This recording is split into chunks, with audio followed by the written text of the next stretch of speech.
Mes chers amis, nous célébrons aujourd'hui la fête de l'Annonciation. Cette grande et belle fête où nous célébrons la conception virginale de la Vierge Marie. Aujourd'hui, le Verbe s'est fait chair, le Fils de Dieu se fait homme, il vient dans le sein de la Vierge Marie. Et cette fête, c'est un petit peu comme l'aurore, le petit rayon de lumière qui commence à éclairer notre terre. Personne ne sait encore que Dieu est là au milieu de nous. Seuls Marie et Joseph le savent. Et pourtant, ça y est, eh bien Dieu a commencé à vivre une vie comme la nôtre, en toutes choses, excepté le péché bien sûr. Et en cette fête de l'Annonciation, eh bien je voudrais poursuivre avec vous notre méditation du psaume 22. Le Seigneur est mon berger, je ne manque de rien. Sur des prés d'herbes fraîches, il me fait reposer. Quels sont ces prés d'herbes fraîches sur lesquels le Seigneur nous fait reposer?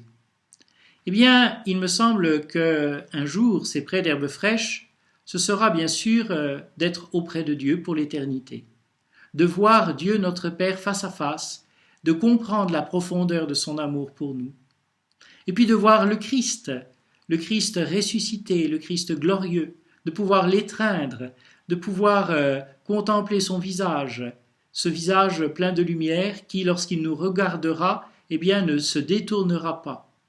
Et puis bien sûr, ce sera la joie de voir l'Esprit Saint, de goûter sa présence, de goûter la douceur de sa présence. Mais dès à présent, le Père, le Fils et l'Esprit Saint sont présents au plus intime de notre cœur, et c'est finalement cette amitié avec Dieu qui fait que nous sommes déjà sur des prés d'herbes fraîches où le Seigneur nous fait reposer.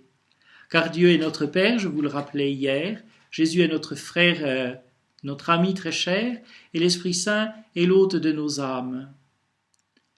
Saint Augustin disait, si je le voulais, je pourrais être ami de Dieu. Et en effet, Jésus a dit à ses apôtres, je ne vous appelle plus serviteur, car le serviteur ignore ce que veut faire son maître, je vous appelle mes amis, amis de Dieu. Mais tout de même, lorsque nous y pensons, est-ce que ce n'est pas un petit peu exorbitant de dire cela? Qui sommes-nous après tout pour dire que nous sommes les amis de Dieu? Il est infini, nous ne le sommes pas. Il est toute perfection, toute bonté, nous avons bien des limites, à commencer par celle du péché. Et puis lorsque nous cherchons à comprendre qui est Dieu, à le connaître, eh bien nous devons reconnaître que nous ne comprenons pas grand-chose. Un peu de la même manière que lorsque nous regardons le soleil, eh bien nos yeux sont vite aveuglés et finalement nous ne pouvons pas le regarder bien longtemps. C'est vrai, nous sommes en un sens très loin de Dieu, nous ne sommes que ses créatures. Et pourtant, eh bien, Dieu, lui, s'est rendu proche de nous.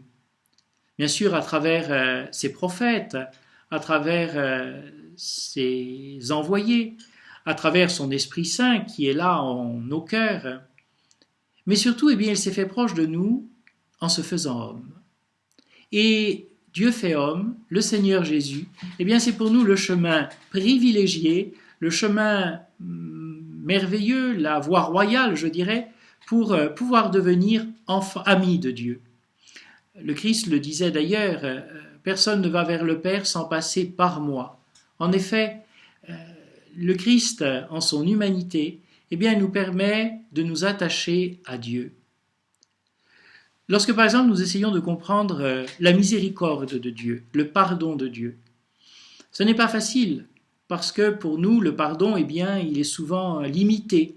Alors nous comprenons le pardon de Dieu, mais tout de même un petit peu à la mesure de nos petits pardons, je dirais. Mais lorsque nous contemplons le Christ sur la croix, qui dit « Père, pardonne-leur, ils ne savent pas ce qu'ils font », alors là, oui, nous comprenons mieux ce que c'est que l'amour de Dieu pour nous, ce que c'est que sa miséricorde. Et le soldat au pied de la croix ne s'y est pas trompé, puisqu'il dira « Vraiment, cet homme était le Fils de Dieu ». Lorsque nous parlons de l'amour de Dieu, de son souci pour les malades, par exemple, bien sûr, cela nous parle. Nous voyons le dévouement des médecins, des infirmiers, des infirmières en ce moment, et nous y voyons sans doute une image de la générosité de Dieu.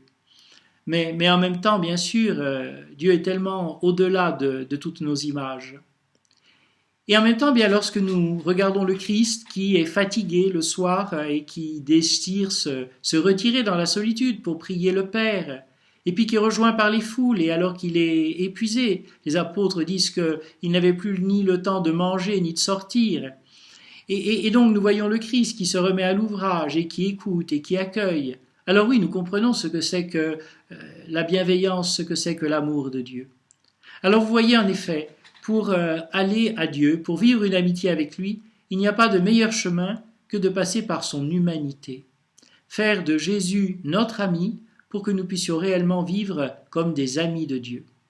Alors que le Seigneur Jésus, lui qui s'est fait homme, lui qui s'est rendu tellement proche de nous, eh bien soit dans nos cœurs, habite nos pensées, nos prières, et qu'il nous conduise à la plénitude de cette amitié avec Dieu qu'il veut nous donner. Que le Seigneur vous bénisse au nom du Père et du Fils et du Saint-Esprit. Amen.